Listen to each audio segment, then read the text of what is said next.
Hey folks, so continuing in the trend of X-Wing 2.0 videos, we now have the Galactic Empire conversion kit unboxing with Alex, Frank and Max. Again, this one is taken from FFG stream. I've tried to fix the audio a little bit because theirs was a little bit choppy and just condense it down into the Empire only faction. So let's get right into it. The imps. Yes, the Galactic Empire. So, this part's going to be a little familiar. Oh, look, punchboard again. More cards, cards. The other insert.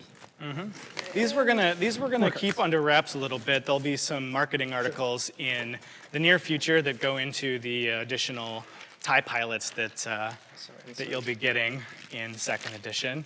Got an insert sheet, of course. Still medium bases. And still 4 of them. Still 4 of them. Lots of plastic dial Connectors, dials. yes. Dial connectors. Those are the words. Doohickeys. Doohickey shababs. The poor man's maraca. That's an interesting choice, but yeah, if you so desire. So do we want to just jump into ships? Favorite stuff? Sure. Let's see. I have a clear favorite from this wave. It's a TIE bomber pilot, and he has one of the silliest and I think most entertaining, if I can toot my own horn for a minute. Oh god, the design on this was so great too. I just like We were it. trying to think of an ability for this guy, and Alex was like, "What if?" And then we said print it. It was perfect. Yep. I mean, this is a Fel's Wrath type ability that I think is actually kind of effective. And even if it isn't super effective, it is super fun. Here's Deathfire. Just gonna let that sit there. Got a little more literal. Right. Yep. I assume you earned that call sign through some simulation experience. One would hope. Yeah. Anything else? I mean, remember that maybe just preposterous. ejects every time. Yeah. Oh no. Father How do Posthumous. you learn that trick? So yeah, that's definitely. Oh, and then we can also highlight the really cool nimble bomber ability. You know, the TIE bomber expressly designed to drop bombs. This is another example of where the Empire can really excel in those sort of specific roles. Right. One of our big designs with that faction was like, you know, the Empire has these highly specific ships. It designs an entire chassis to do one thing, drop bombs and that kind of thing. So they are more capable of that one thing, but they lose their all-around, you know, well-rounded kind of Swiss Army knife capabilities. So nimble bomber, it's just a great little buff to bomb dropping. It's really good with seismic charges, really good with proton bombs.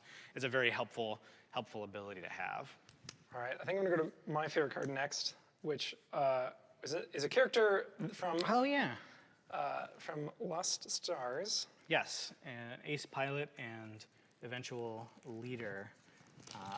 Very strong supportability. There you can see her awesome art back again from Armada. Yeah, that was Armada. really cool getting to kind of establish the visual identity of her based on just the description and novelization. I think the art department did an But awesome like that job with ability is crazy. It's really good, but again, it requires that support chip. It's, you know, specific to certain things, but it's very, very fun, particularly on a ship like an Interceptor, or, you know, any sort of ship that can really benefit from those high pilot skill kind of repositioning tricks. So Yeah, it also really plays up the ability of, feels like a very Empire ability, Yes. where it's like, you know, when you're doing these things, you have to stay in formation in order for me to assist you in that kind of way. So. yeah, she's a lot of fun. And she directly supports other starfighter aces, which is cool. Right. So in her capacity as a commander, she's great at making use of aces. Speaking of a commander who's not so good at making use of their subordinates, Well, Vader, of course, very driven, very focused. Doesn't really mind if his Star Destroyers get smashed up by asteroids. He's going to get things done. and So he's a bit of a devil's choice now. he is, yeah. He, you know, we wanted to keep that flavor of, you know, lowering your defense to increase your offense, which is a very Vader-feeling thing. But we didn't really love the self-damage. That felt much more like a scum ability. Right. But we did like the sort of trade defense for offense ability. So if you lower your guard around Vader, he will punish you for it. But the defender can certainly counteract that by taking focus actions, that kind of thing. And if he does, use his ability, he spends a force point, which means he's not going to have that force point available for defense. So it's very much the aggressive, really fun playstyle that rewards, rewards stuff like blocking the enemy ship to deny them a green token and then hitting them with Vader. It's, again, more positional play. I really like his design as well. He's a ton of fun. Plays up his theme. He is terrifying. He is. Absolutely. We got to use that amazing art piece. Yes. That's hanging over my desk. I love that piece. Do we want to just preempt the request? Oh, sure. Yeah, We know you're Palpatine. gonna ask for it. Look at that. Look at that. So Palpatine is both in some ways stronger and in some ways weaker than his kind of final post-errata first edition version. We went back to the core concept of his design, which is infinite range, immense power, but it works with the force mechanic now, and it works much better than, I think much cleaner. He's not fixing blanks. You still have to roll. You still have to roll eyeballs. So it's again that hyper defensiveness, that that fortress kind of stuff.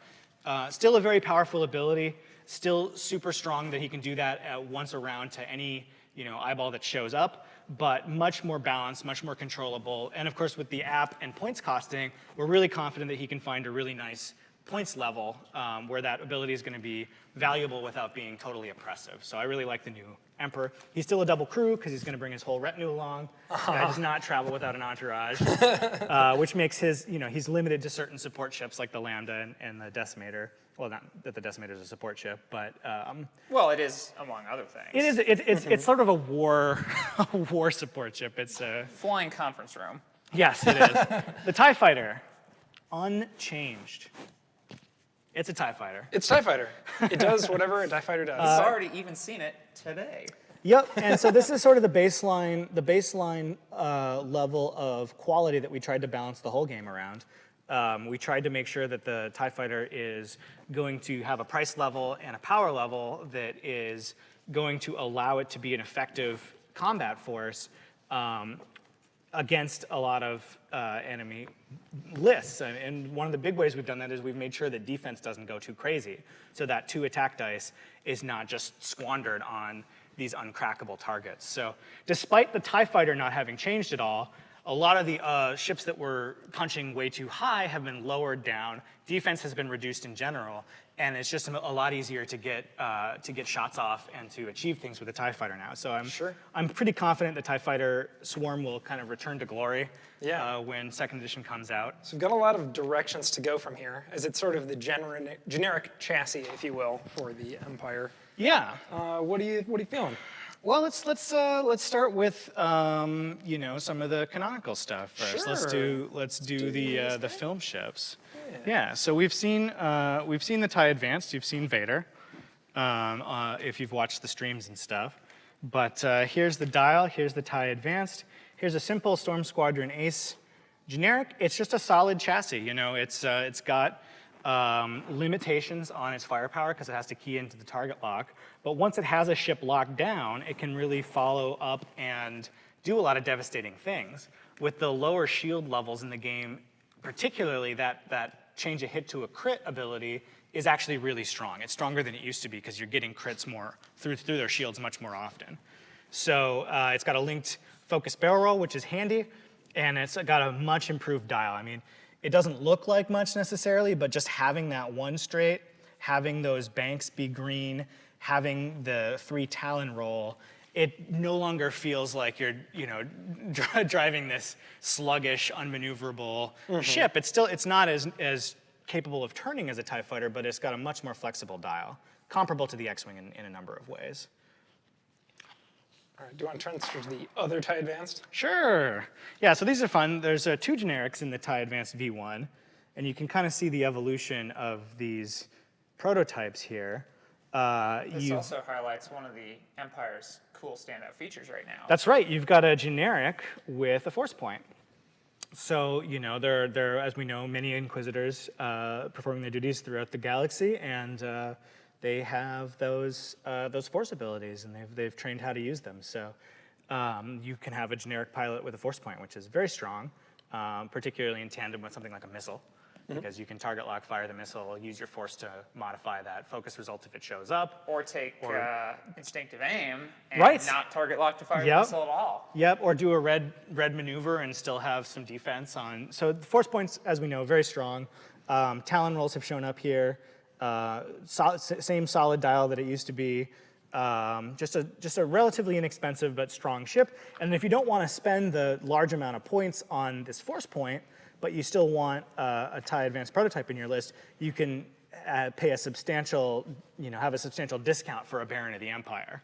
The other difference, of course, that you can't see on the cards is that the Inquisitor has the force power slot, whereas the Baron has the talent slot. So depending on how you've built your list, depending on what upgrade cards you want to bring, you may choose one over the other. Bombers we've looked at a little bit. Here's the base bomber chassis. It's got that red reload, which does give it a chance to get those missiles back into the fight, those torpedoes back into the fight, or those bombs back into the fight if it has a chance to disengage. Of course, it remains quite fragile, but the dial is a little bit better, and the nimble bomber ability has been added, and the points cost of this ship is lower than it was in first edition as well. So it's just a very good little chassis. Not too expensive, but pretty capable. The Interceptor. And another exciting initiative for Absolutely. generic. Yep, so the Interceptor, again, really fantastic dials, gains Segnor's loops. And the Interceptor has one of the closest things to the super powerhouse of first edition, Push the Limit. It can't focus evade, but the beautiful thing about its built-in ship ability is that it can booster barrel roll, it can barrel roll boost, it can focus boost, it can evade barrel roll, it can do a lot of combinations, but it, again, focuses on that maneuvering, because that's what the Interceptor was designed to do. It's supposed to be this very nimble anti-starfighter kind of thing. So arc dodging, very, very, very much still a thing for the Interceptor. Same very fragile chassis, but one of the strongest built-in ship abilities in the game, and nothing else even comes close in terms of repositional power. Everyone told us how much they liked putting auto thrusters on there, so we thought we'd just put the auto thrusters right on for them. They do something a little different now. Yeah, And actually, on that subject, one of the interesting things about it is that it has to rely more on arc dodging now. It does, You yeah. can't really token stack. Yep. Unless you're flying very well and you're flying someone else. Yes, that's true. Well, and the other thing is that, by turning all turrets into mobile arcs, it can actually avoid fire from turreted ships, especially if it has high initiative. So that actually becomes a much more positional game in second edition, which we're really happy about. And here's the Baron himself, the man, the myth, the legend, Soontirfel. The ace of legend. Still one of the more defensive interceptors. Having that initiative 6 and that repositional power means he's one of the squirreliest fighters in the game. But he has to keep those bullseye arcs locked on target. He is much less capable of just turning and running. His primary mode of defense is to stay out of arc, if at all possible. So still a very powerful card, but again, much more reliant on pinpoint, positional stuff. Is this Frank's favorite ship? I mean, it certainly is as far as the pilot ability using the ship ability being able to be right on the card there. Yeah, and you no longer can, one of the, have it. as you well know, having designed the ship, one of the tricky things about it was, in first edition, you couldn't really mandate the equipment of adaptive ailerons. So you had to kind of design the ship. What if they don't take it? What if they do take it? Well, thanks to ship abilities, they just have it. It's just the nature of that ship is to go really fast and use those ailerons. So that means we can change the dial to kind of reflect that, knowing that it's going to be mandatory rather than optional. Right. Which I think is a big thing. And, also we can do stuff like give it, what it should have had, which is bombs. Yeah, it has the device slot. It has the bomb slot or device slot in second edition, which means that this really interesting, highly positional, maneuverable ship can really make use of its ailerons to drop devices. So that's another, very particular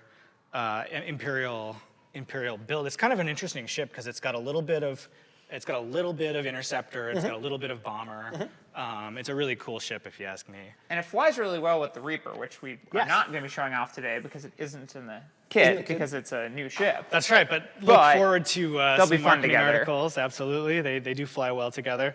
Here's another ship that many people have probably been curious about. Will you pull the Lambda punch for me as well? Because that's significant. Now, we did not change the dial.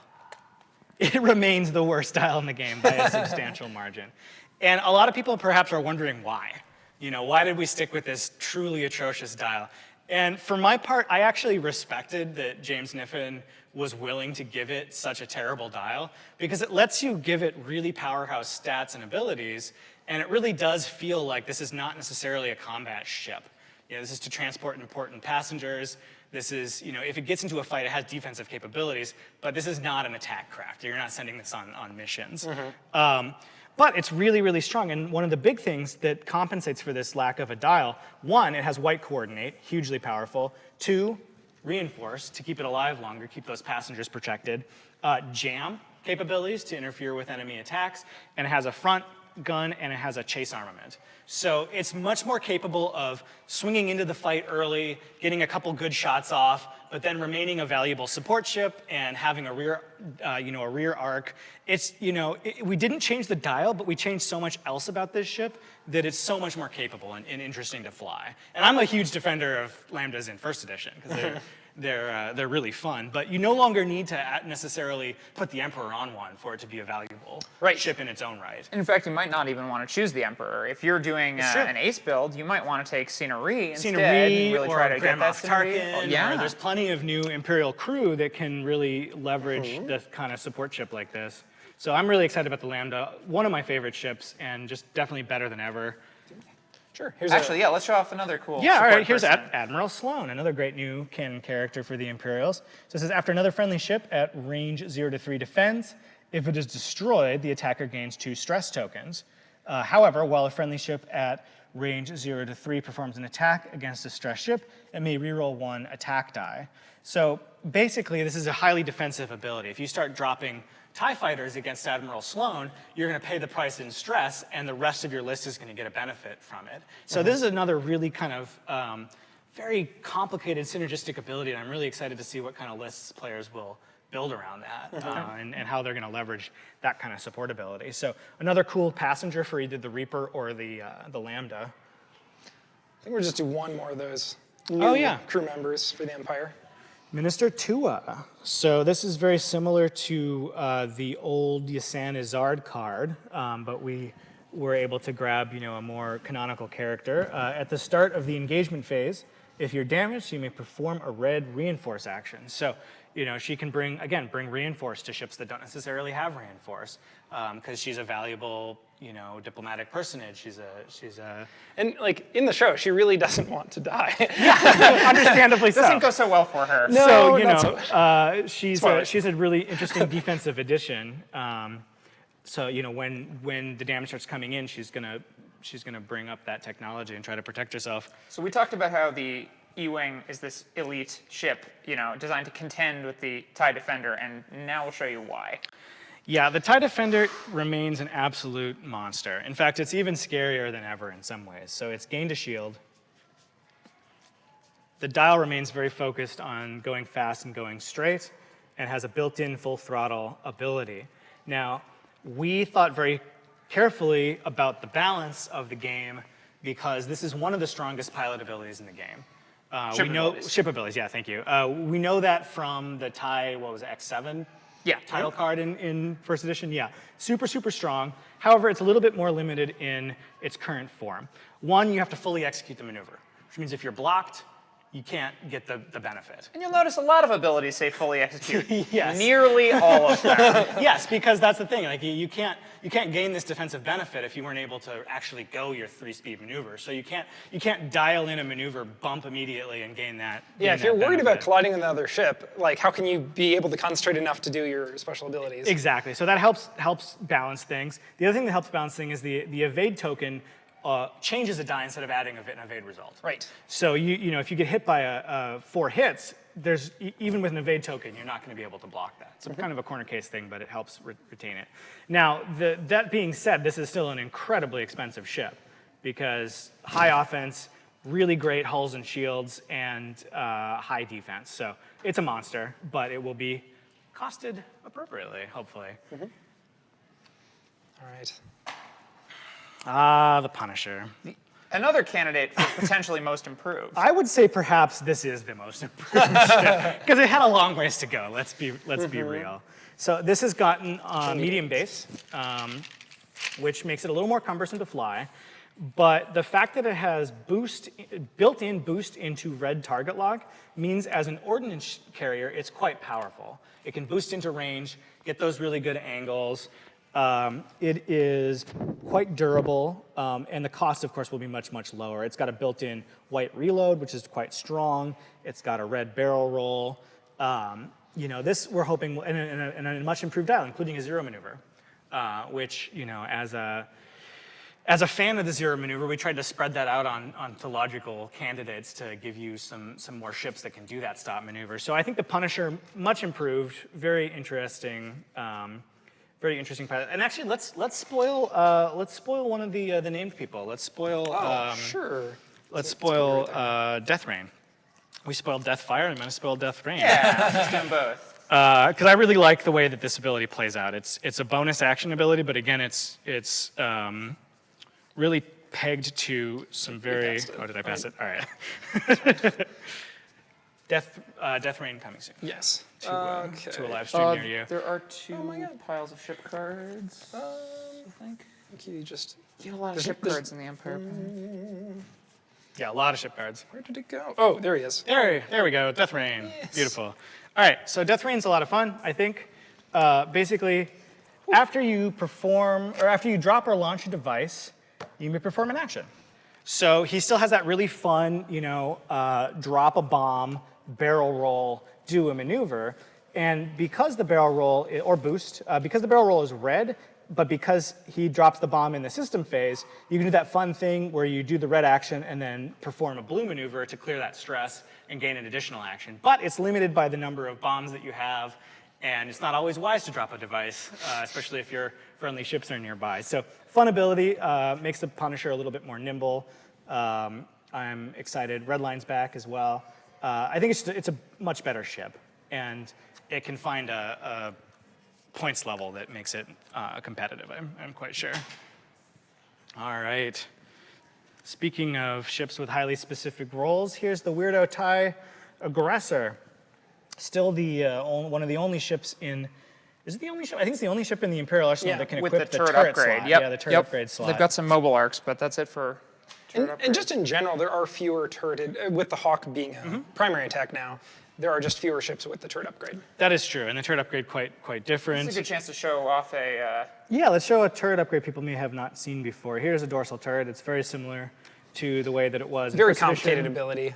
Yep. I think most players will get it. But, It's just a 2 attack dice mobile turret, range 1 to 2, and at range 1 it rolls an additional attack die because turrets in this game now roll extra dice. So affordable turret, little support chip. You can take these very, very inexpensively and use them to chip in damage, or you can take a more expensive turret and have them cost a little bit more. yeah, I was going to mention real quick, again, that's the upgrade card itself gives you the ability to rotate. So as you saw, there was no native ability on the TIE Aggressor, but the card gives you that effect. And one interesting thing to note about the TIE Aggressor as well is it is one of the, if not the first example we've seen of a ship that has access to an action only via link. True. That is true. So it's in this interesting place, and this is a design space that we like being able to explore, where it can only evade if you've done a barrel roll. It can only sort of dodge if it's physically moving around, because it's not as dodgy as a TIE fighter, but that's sort of better, but it's sort of worse. You have to have the space to barrel roll to do it, but you can do both. Yep. So it's this really great ability for us to expand on the way ships feel and fly in a big way without having to add anything really complicated. Yeah, exactly. Just an extra symbol, and it's very easy to understand. So, one of the ships here that has actually seen kind of a substantial redesign in terms of role is the Decimator.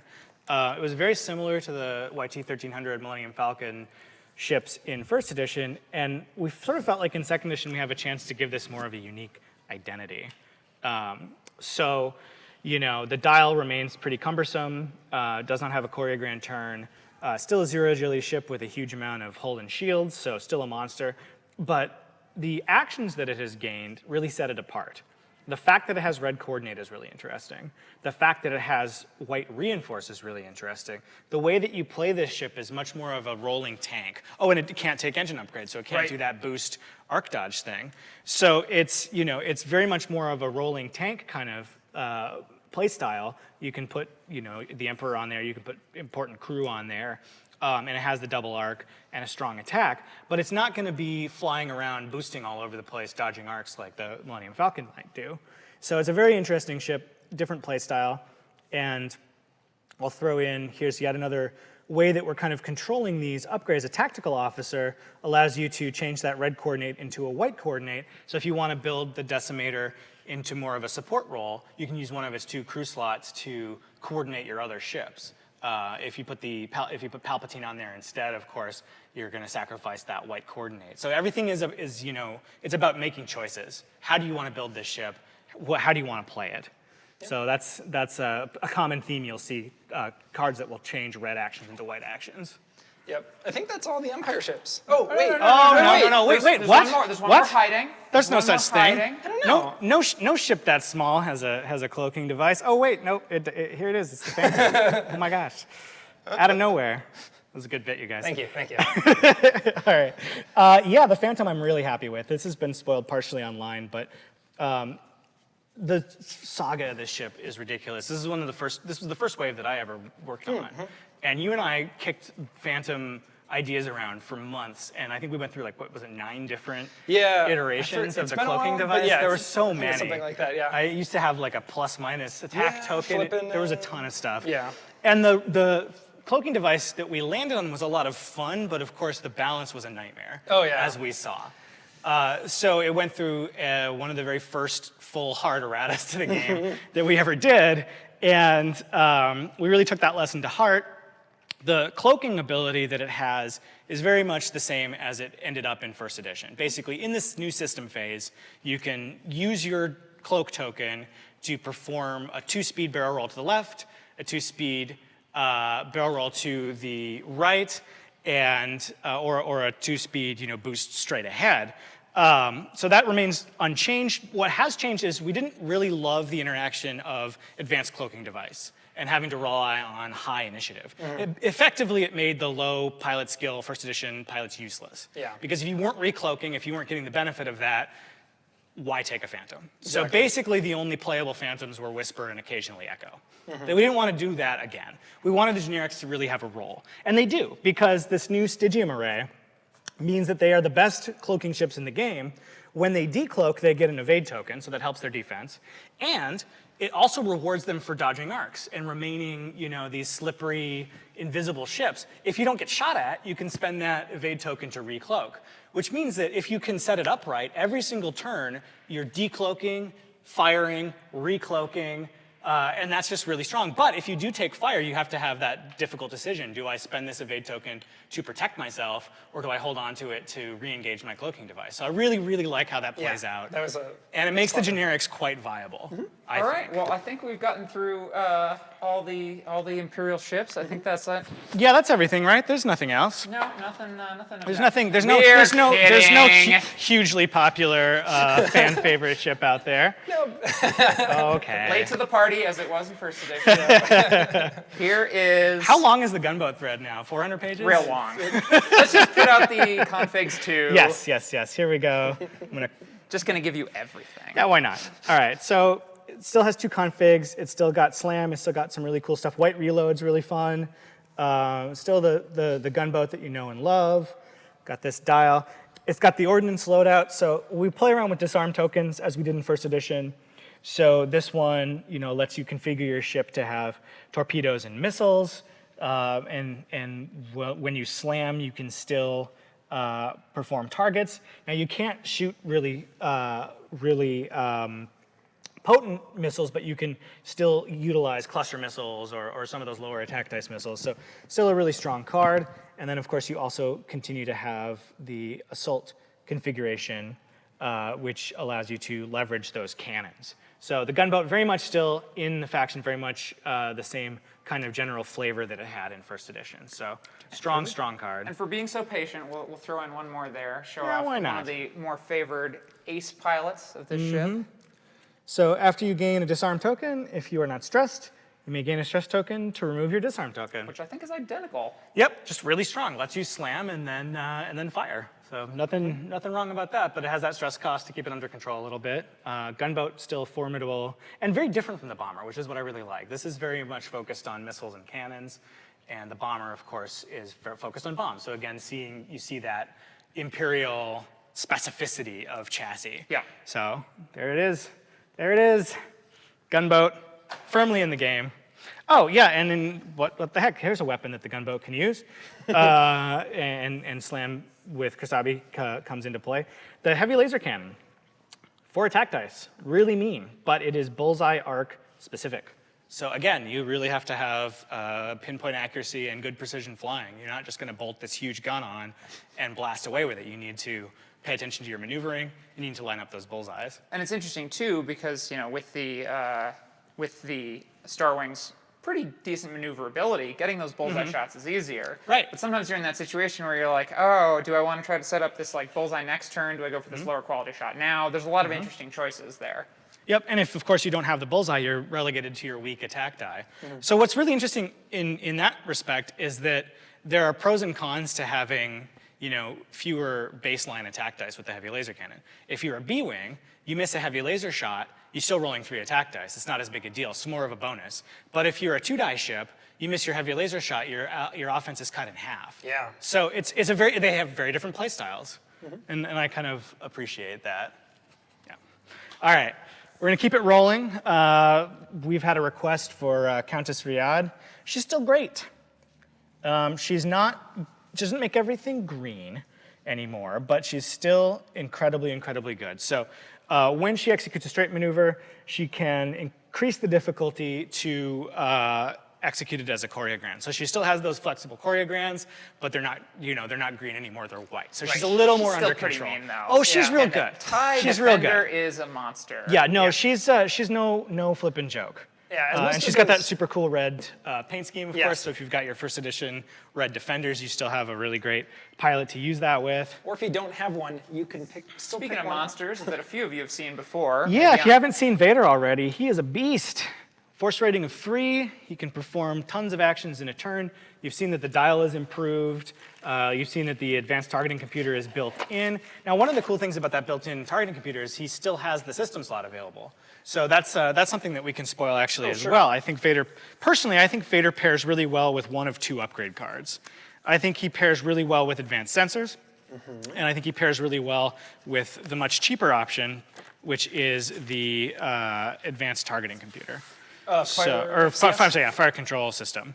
Fire control system pairs really well with advanced targeting computer. There we go. Yeah, so it's really simple. Lets you keep your lockup, and it lets you reroll 1 die. Combined with Darth Vader's force points, that means you're, generally speaking, not having to spend that target lock, which means you can save his force points for barrel rolls or other actions. So I think that's really helpful.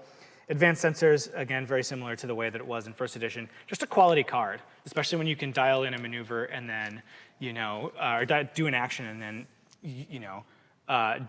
use Darth Vader's pilot ability to perform another action. It's just a strong choice on Vader. Gives him a lot more maneuverability. And all right, we got just a handful of other cards.